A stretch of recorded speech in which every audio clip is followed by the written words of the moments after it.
sau ceva, nu, dar reacționează. Spune, ești bârfitoare, nu vreau să mai vorbesc cu tine. A trimis-o la biserică. Du-te la biserică. Te la biserică, da. Trecem la lucruri serioase.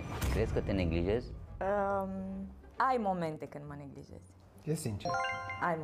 Ai momente. Mi-aș dori să fii puțin mai atent și mai atent la evenimentele din viața noastră care trebuie să le sărbătorim, știi, că ele trec în viteză pe lângă noi și... Nu mereu zic că vin alte. Ești prins mult și cu activitatea și sportivă și de antrenori și... Sau de ce se întâmplă asta? Da, e prins mult. De când are business-ul, vine seara foarte târziu, ajunge la 9. Eu sunt conștientă că asta e viața și asta e dinamica, doar că cumva mi-e dor de el. Sunt la început de drum și mă dedic total. Muncesc cod la cod cu ei. Dacă am 20 de inși la un antrenament, eu trec pe la toți și le povestesc și le spun și le arăt.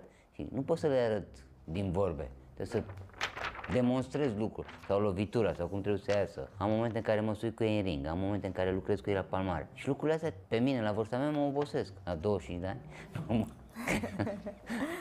Pentru că depun efort. Da. Nici când eram sportiv nu depuneam atât de efort. Deci e mai greu acum. Mai greu acum. Atunci aveam o oră jumate de muncă sau două, pe care le munceam, dar doar ale erau. Acum muncesc dimineața până seara.